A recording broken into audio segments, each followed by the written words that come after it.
describe him to me.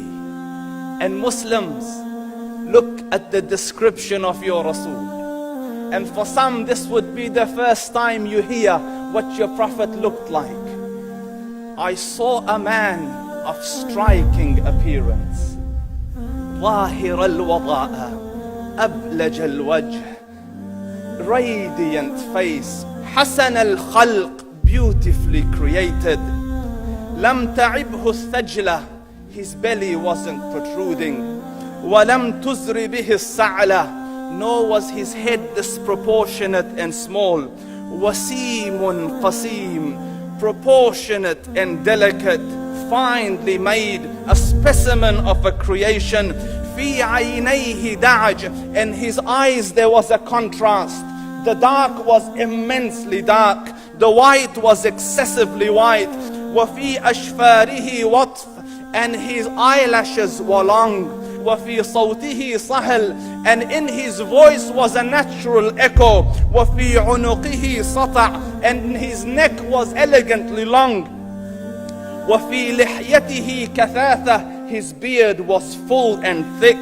أزج أقرن, his eyebrows were arched, but they were not joined, it was separated. In summit فعليه الوقار, when he was silent, dignity covered him. وإن تكلم سماه وعلاه البهاء, and when he spoke it was audible and clear, almost commanding and overtaking. أجمل الناس وأبهاهم من بعيد, from afar the most striking and outstanding in appearance. وأحسنهم وأجملهم من قريب, and when he came near, the best of them and the most handsome of them in closeness. حلو المنطق, so such an exalted and sweet level of logic. Like when he used to speak, it was so coherently logical, it was smooth and easy to understand. فصل لا نزر ولا هذر, he was to the point, not excessive nor too short. كأن منطقه خرزات نظم يتحدرن, his logic, his utterances, his words were like jewels coming out of a necklace, calculated, polished, one after the other, it would flow magically. ربعة, he was medium in height. Your eye didn't have to strain to look up at him, nor was it tedious to look down at him. He was a comfortable sight to look at.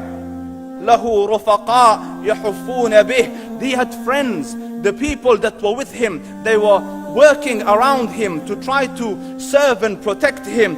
إن قال سمعوا لقوله, when he used to say something, they used to hearken to what he used to say. وإن أمر تبادروا إلى أمره, when he commanded, they used to compete to fulfill the command.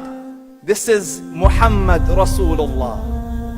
This is Muhammad Rasulullah. Anas ibn Malik says, he says, I came out one night, it was the full moon night.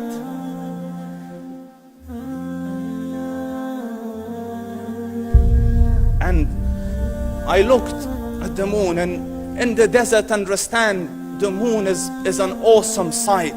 It is smooth, it is radiant, it is clear, it is gentle compared to the scorching sun at which they are used to.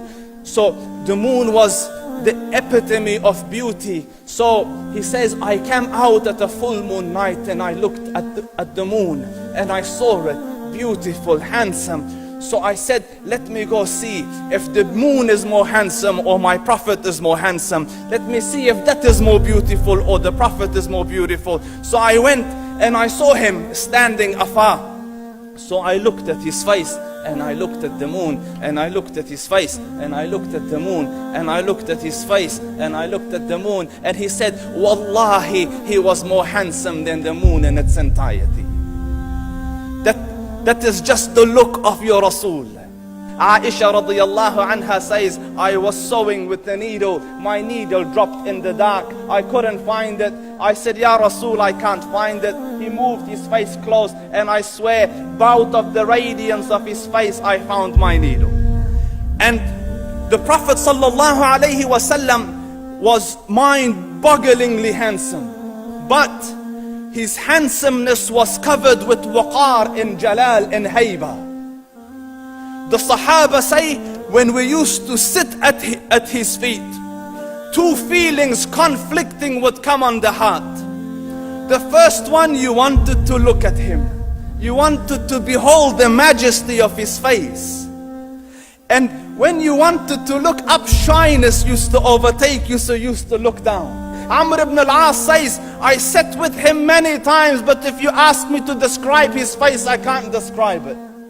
I wouldn't be able to look up to him ijlalan wa ta'zeeman. I couldn't look up at him. And that is why he didn't have the problems that Yusuf alayhi salam had. Because it was difficult to penetrate the awe and the splendor of the Rasul.